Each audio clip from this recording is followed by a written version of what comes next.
자, 논술 문제 해설부터 좀 보도록 하시겠습니다. 문제부터 해설할게요. 자, 소위를 여기 이제 교사들의 대화 사례로 이렇게 이루어져 있고요. 좀 대화가 좀 많습니다. 자, 대화 사례로 이루어져 있고 일단 조금 많은 글을 읽는 연습이 좀 필요할 것 같아요.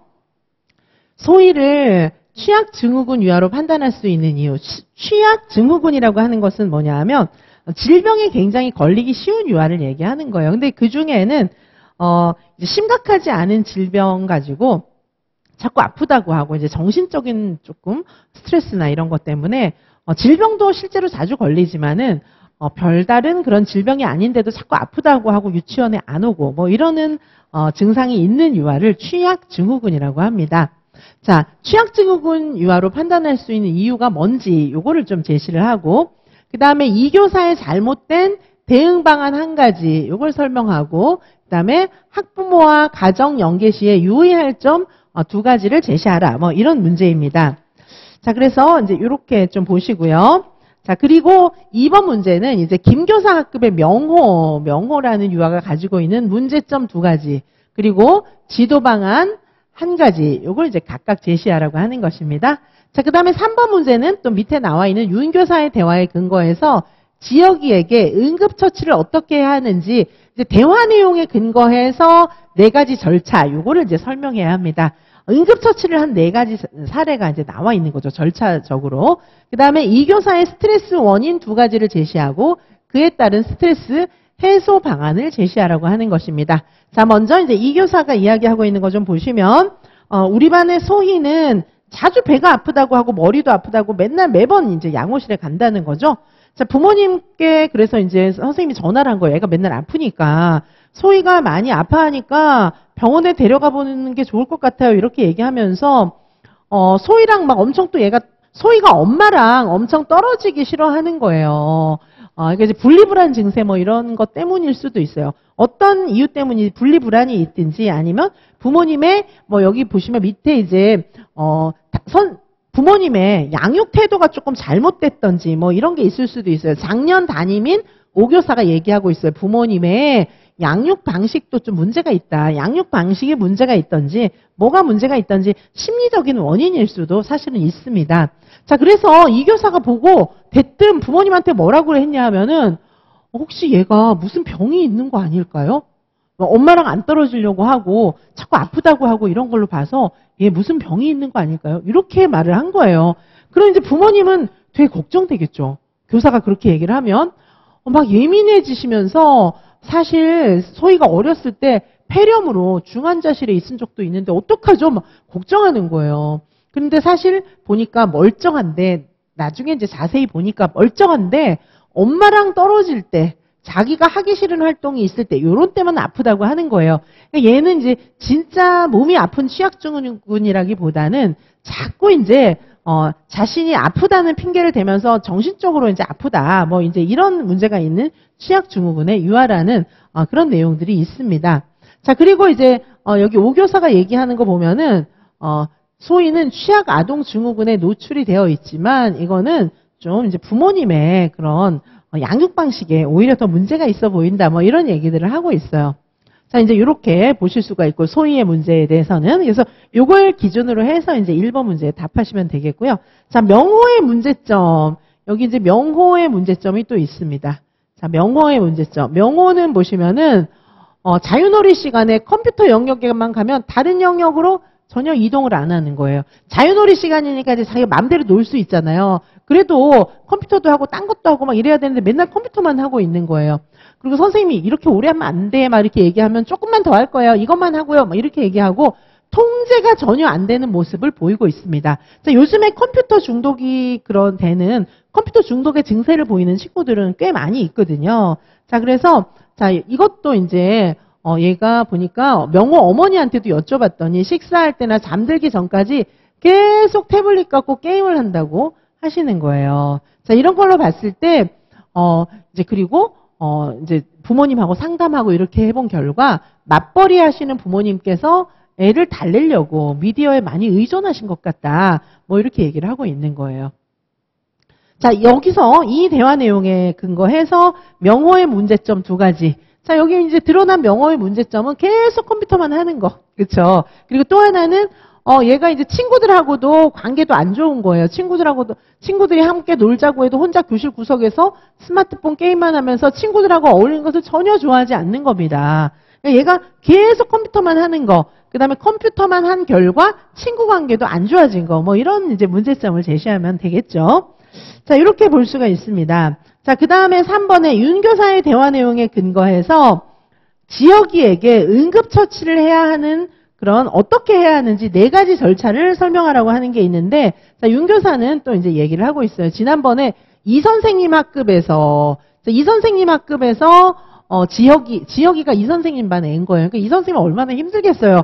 지금 취약증후군인 소희도 있고, 그 다음에 여기 또 응급 상황이 발생했던 지혁이도 있고 하니까 초임교사로서는 굉장히 힘들겠죠. 자, 그래서 음식물이 갑자기 목에 걸려서 기침을 했는데 얼굴이 빨개지기 시작한 거예요. 그래서 이 선생님이 연수에서 배운 대로 침착하게 대처해서 그래도 다행이었지만 너무 놀랬다. 뭐 이런 얘기죠. 자, 먼저 지혁이가 의식이 있고 기침을 하고 있어서 기침을 계속하도록 격려했었어요. 자, 요게 첫 번째입니다. 의식이 있는 경우에는 목에 뭐가 들어갔을 때 기침을 계속하도록 격려하는 게 바람직한 거예요. 자, 요게 이제 첫 번째고요. 그다음에 두 번째는 호흡 곤란 증세가 심해져서 복부 밀쳐 올리기를 시도했다는 거죠. 지혁이 뒤에서 허리를 감싸 안고 한 손은 주먹을 쥐어 배꼽과 가슴 사이에 대고 다른 손으로는 주먹을 감싸쥐어서 재빠르게 밀쳐 올렸다. 요건 이제 하임리히법이라고 볼 수 있겠죠. 하임리히법. 자, 하임리히법. 이렇게 두 번째. 자, 기침을 계속 하도록 격려하고, 두 번째는 하임리히법에 근거해가지고 이제 처치를 계속 한 거예요. 그랬더니 이제 음식물이 튀어나왔어요. 보통 이제 여기까지 하면 음식물이 많이 튀어나옵니다. 자, 그러면 어떻게 해야 될까요? 이 하임리히법 계속하면 여기 좀 유아가 괴롭잖아요. 그렇죠? 튀어나왔는데 계속 할 필요가 없거든요. 그래서 복부 밀쳐 올리기를 멈췄어요. 바로 멈췄어요. 이건 이제 중요한 거죠. 바로 멈추고, 그 다음에 마지막으로 혹시 모를 상황에 대비해서 보건교사 선생님께 지혁이를 데려가서 정밀한 상태를 살피도록 했어요. 마지막으로가 4번째가 되겠습니다. 자, 그래서 첫 번째, 두 번째, 세 번째, 네 번째가 윤 교사의 대화에 모두 다 나와 있어요. 요걸 이제 잘 찾아서 쓰셔야 되겠는데, 이 어디서 끊어야 할지 모를 수도 있죠. 이 하임리히법이라든가, 이제 목에 뭐가 걸린 아이, 이런 아이를 어떻게 처치하는지를 공부를 안 해뒀다면 요건 이제 써 있어도 찾기가 어렵고 막 뒤섞일 수가 있을 것 같아요. 자, 그리고 네 번째는 이 교사의 스트레스 원인 2가지를 제시하고 그에 따른 해소 방안도 제시해야 되는데, 자, 이 교사의 스트레스 원인은 지금 지문에도 다 나와 있어요. 일단 처음에 취약증후군 소희 있었고요. 그 다음에 이제 갑자기 응급 상황에 처한 지혁이, 뭐 이것만 가지고도 너무 스트레스가 받을 수 있는 거죠. 그 응급 상황에 대한 처치를 몰라서 스트레스를 받기도 하고, 그 다음에 이제 학부모님 상담 어떡하지? 막 학부모 상담 여기 다 써놨어요. 그렇죠? 그리고 코로나 상황에 대한 관리라든지, 그리고 응급 상황 겪게 되고 스트레스가 너무 심하다. 뭐 여러 가지 얘기들을 하고 있기 때문에 이 중에서 2가지를 찾아서 답을 쓰시면 되겠습니다. 자, 그러면 잠시 후에 답을 좀 해설 강의와 함께 답을 좀 논술 해설, 이론 해설과 답을 좀 함께 보도록 하실게요. 자, 요 문제는 그리고 이렇게 배점이 이렇게 이제 되어 있으니까, 그러니까 한 항목당 1점 이렇게 해서 전체 15점 이렇게 배점이 되어 있습니다. 자, 요 내용을 가지고 잠시 후에 해설하고 또 모범 답안을 보도록 하실게요. 자, 그러면 우리 이제 내용 해설 보도록 하시겠습니다.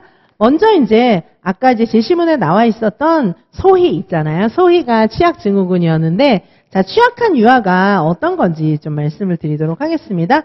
자, 취약증후군이라고 하는 것은 질병에 걸리기 쉬운 유아를 얘기를 하는 거예요. 질병에 걸리기 쉬운 유아. 맨날 이제 자주 아프고 이제 그런 친구들이 정해져 있어요. 자, 취약증후군을 일으키는 요인은 부모 요인이 되게 커요. 부모 요인이. 그래서 부모님들이 좀 이제 애가 유년 초기에 삶을 위협할 만큼의 큰 사건을 겪었다. 얘가 지금 요 소희 같은 경우에 어렸을 때 폐렴 때문에 중환자실에까지 가 있었다고 했잖아요. 그럼 엄마가 벌써 얘 아플 텐데 어떡하지? 막 이런 생각을 하니까 애도 내가 아픈가 보다. 이렇게 생각하게 될 확률이 크다는 거죠. 이제 좀 비현실적인 믿음이 있어요. 이게 잘못하면 큰일 날 텐데 막 이런 믿음이 있다는 거예요.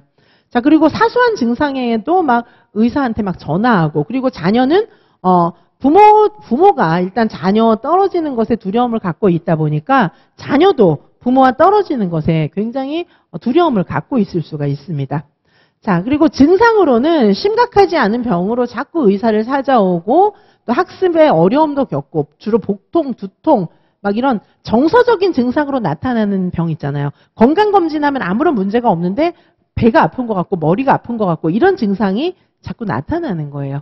자, 이럴 경우에는 부모님과 대화를 해야 됩니다. 그러면서 얘가 아프다고 자꾸 얘기하면 안 돼요. 선생님도. 자, 그래, 건강한 상태다. 얘 건강검진 해보니까 되게 건강해요. 막 그런 것들을 알려줘야 되는데, 아까 이 교사는 얘 뭐 어디 아픈 거 아니에요? 막 이렇게 얘기하니까 부모님의 걱정이 더욱더 가중되는 거예요. 자, 좀 모호한 발언, 이런 것들은 하지 않는 것이 좋고, 자, 그리고 부모님에게서 지금까지의 양육 방법, 이런 것들을 잘 경청하고, 그 다음에 과잉보호, 뭐 이런 것들이 좀 보이면은, 가정연계를 통해서 이제 그런 부분을 잘 수정할 수 있게 부모님께 이렇게 가정연계를 해야 되겠죠. 부모님 잘못됐으니까 고치세요. 막 이러면 안 되겠지만은 이제 과잉보호를 받았기 때문에 얘가 이럴 수도 있다는 거를 잘 뭐 아무런 문제의식 막 부모님이 기분 나빠하지 않게 그렇게 말씀드릴 수 있는 방법이 있을 거예요. 그렇죠? 자, 뭐 좀 자녀의 복통이나 자녀와 떨어지는 거 이런 것도 의연하게 대처할 필요가 있다는 걸 부모님께 알려야 되고, 그다음에 일관성 있게 자녀를 대하도록 지원하는 것이 필요합니다. 자, 그다음에 이제 두 번째 유화 명호가 있었죠. 명호는 미디어 중독이었어요. 그렇죠? 자, 컴퓨터, 인터넷, 스마트폰 이런 이제 미디어 중독이 있을 수가 있고요. 자, 얘는 이제 심리적 요인이라든지 환경적 요인이라든지 이런 것 때문에 미디어 중독이 될 수가 있는데 이제 여기 사례에 등장한 명호 같은 경우에는 부모님의 방임적 양육 태도로 인해서 미디어 중독이 된 사례 뭐 이렇게 볼 수가 있겠습니다. 자, 지도 방법은 다양한 그런 방법들이 있어요. 자, 미디어 리터러시 교육 필요하고 안전한 환경 만들어줘야 되고 그다음에 이제 부모님과 상담도 필요하겠죠. 그리고 교사나 부모가 먼저 본을 보이는 것도 중요하겠습니다. 그리고 이제 미디어 안전교육, 미디어 중독 예방을 위한 그런 안전교육도 필요하겠습니다. 자, 그리고 이제 아동이 질식한 경우에 어떻게 해야 됩니까? 자, 아까 이제 이런 내용들 자세히 보셨는데, 자, 아동이 의식이 있는 경우에는 기침을 하도록 하고 복부 밀쳐 올리기 하임리히법을 해야 되는 거죠. 자, 하임리히법을 썼는데 이제 나왔어요. 먹을 거 이제 뭐 목 막았던 게 이런 게 나왔어요. 자, 이렇게 하임리히법을 할 때는 환자의 뒤에서 허리를 팔로 감싸 안고 한 손을 주먹 쥐고 복부 중앙에 놓고 다른 한 손은 주먹을 감싸 쥐어서 복부를 누르면서 빠르게 밀쳐 올려주는 거 굉장히 중요합니다. 자, 그 다음에 이물질이 제거되면은 복부 밀쳐 올리기를 즉시 중단하는 게 맞는 거고, 그러고 나서 이제 만약에 환자가 의식이 없는 경우에는 환자를 똑바로 눕히고 심폐소생술을 해야 되고, 이제 이렇게 하고 나서 이제 다 제거가 됐어도 혹시 모르니까 반드시 병원에 가서 검진을 다시 한번 해볼 수 있도록 하는 게 좋아요. 이 목에 이제 모세혈관이라든지 중요한 기관이잖아요. 자, 그래서 병원을 한번 가보는 게 필요하고, 자, 여기 실제 사례도 한번 좀 봐주시기 바라고요. 목에 뭐가 걸리는 사례는 정말 많습니다. 자, 그 다음에 유아교사의 직무 스트레스 보시면, 자, 유아교사는 정말 직무 스트레스가 많은 직업일 수 있어요. 자, 왜냐하면은, 이제 너무나 요구받는 것이 많고 아이들이 또 어리다 보니까 예상치 못한 그런 사건, 사고도 많이 일어나기 때문에 유아교사는 스트레스가 많이 있을 수가 있습니다. 자, 교사의 직무 스트레스 관리 방안 보시면 개인적 차원이 있고 조직적 차원이 있습니다. 자, 개인적 차원의 교육 전략은, 이제 뭐 우리가 개인적으로 할 수 있는 노력을 다 해보는 거예요. 스트레스가 너무 심하니까 운동을 한다든지 악기를 연주를 해본다든지 영화를 보러 간다든지 시간 관리를 좀 철저하게 할 수 있도록 나름대로 노력을 해본다든지 이런 개인적 차원의 그런 전략들이 있고, 조직적 차원은 주로 이제 학습 공동체를 통해서 많은 부분을 해결할 수 있어요. 다른 거는 이제 유치원에 건의해보거나 이렇게 할 수가 있고요. 자, 교사의 시간 관리 전략들도 한번 좀 봐주시기 바라겠습니다. 자, 그러면 모범 답안 좀 보도록 하시겠습니다. 자, 모범 답안. 자, 여기 보시고요. 자, 모범 답안 보시면 소희는 어린 시절에 폐렴으로 중환자실에 입원한 위험한 상황을 겪었어요. 그렇죠? 자, 그래가지고 소희의 증상을 보시면은 엄마와 이렇게 자주 떨어지지 않으려고 하고 막 이런 증상이 있는 거죠. 자, 이런 증상이 취약증후군 유아로 판단할 수 있는 그런 증거가 되겠죠. 어렸을 때 중환자실에 입원한 그런 경험이 있고, 그리고 맨날 복통과 두통 이런 거를 자주 호소하는데, 이거는 진짜 몸이 아픈 게 아니라 정서적 요인에 의한 그런 질병이잖아요. 자, 그리고 엄마와의 분리불안도 보이고, 자, 이런 취약증후군 유아가 보이는 증상들을 골고루 다 보이고 있잖아요. 그래서 얘는 취약증후군 유아다 이렇게 알 수가 있습니다. 자, 그리고 이 교사가 잘못한 점은 뭐냐 하면은, 잘못 대응한 거는 어떤 게 있냐면, 신체적으로 약한 증후군이 있는 것 같다 뭐 이런 식으로 얘 좀 아픈 것 같아요 막 이렇게 얘기한 게 좀 잘못 대응한 거예요. 저렇게 얘기하면 안 됩니다. 얘는 건강하다 이렇게, 뭐 건강검진 결과 보니까 아프지가 않잖아요. 그건 건강한 건 맞잖아요. 그렇죠? 건강검진 결과는 이상이 없는데요. 이렇게 얘기를 해야죠. 뭐 우리가 의사가 아니니까 얘는 안 아파요 뭐 이럴 수는 없지만은, 건강검진 결과 보니까 이렇게 얘가 건강해요. 다른 애들하고 똑같아요. 뭐 이런 얘기는 해줄 수가 있을 겁니다. 자, 그리고 향후 가정연계할 때 첫째, 얘를 뭐 아프다 이런 용어 사용을 하지 말고 얘는 건강한 상태라는 걸 명확하게 전달할 필요가 있어요. 건강검진 결과를 근거해서. 그다음에 두 번째로는 부모님과의 대화를 통해서 좀 과잉보호라든가 이런 거를 좀 수정할 수 있게 함께 힘을 모을 필요가 있습니다. 물론 막 과잉보호하지 마세요 막 이러면 안 되지만. 자, 그다음에 이제 두 번째, 명호의 문제점입니다. 명호의 문제점은 첫 번째, 컴퓨터 게임 시간 조절을 못하는, 자기 통제력이 부족한 거. 요게 이제 문제가 있었고. 자, 그 다음에 이제 두 번째는 또래 친구들하고 상호작용을 안 하고 게임에만 몰두하는 거예요. 네, 이런 점이 이제 문제가 있었습니다. 자, 그래서 이거에 대한 지도 방안으로는 가정과 연계해서 부모님의 방임적인 양육 태도, 스마트폰 던져주고 가시고 이러는 거 있잖아요. 그거를 좀 수정해야 된다. 이렇게 볼 수가 있겠습니다. 그 다음에 이제 지역의 질식 상황에서 어떻게 했습니까? 4가지 단계로, 첫 번째, 지역이가 의식이 있는 상태에서 기침을 하고 있었기 때문에 계속 기침하라고 격려한 거. 그다음에 두 번째는 호흡곤란 증세가 심해지니까 이제 얘를 하임리히법 한 거. 그렇죠? 그다음에 세 번째, 하임리히법을 나중에 이제 즉시 중단한 거. 나오니까, 음식물이 나오니까. 네 번째로는 추가적인 문제가 없는지 확인하기 위해서 정밀하게 검사를 해보도록 한 거. 이렇게 크게 4가지 아까 제시문에 나와 있었어요. 자, 그리고 이 교사의 스트레스 원인, 제시문에도 나와 있었습니다. 아까 대화 제일 끝부분에 이제 교사가 막 얘기한 게 있었어요. 교사의 전문성 부족으로 인해서 초임 교사로서 학부모 상담이나 문제 행동 지도에 너무 어려워요. 이렇게 얘기를 했고, 그다음에 두 번째로는 교육과정 운영에 대한 부담감이 있었어요. 코로나 상황에서의 관리, 놀이 중심 교육과정 이런 게 다 어렵다고 했기 때문에, 자, 이거에 대한 해소 방안으로는, 아까 첫 번째 전문성 부족에 대한 해소 방안으로는 선배 교사의 멘토링, 교사 연수 프로그램 뭐 이런 게 있을 수가 있고, 그 다음에 두 번째 문제에 대해서는 학습 공동체 있잖아요. 요거를 잘 활용하면은 된다. 뭐 이렇게 볼 수가 있었습니다. 자, 이렇게 해서 논술 해설 강의를 정리하도록 하고요. 자, 선생님들께서는 논술을 좀 잘 공부해 주시기 바라겠습니다. 논술은 지금부터는 이제 한 이틀에 하나 정도는 좀 써보는 거를 일단 좀 격려해 드리는데요. 제가 좀 그게 좋을 것 같긴 한데, 이제 그거는 어느 정도 논술을 써야 할지 이런 거는 선생님들마다 개인차가 있기 때문에 제가 개인 지도하면서 잘 말씀드리도록 하겠습니다. 네, 이렇게 보시고 이제 계속해서 또 교육과정 A 보도록 하시겠습니다.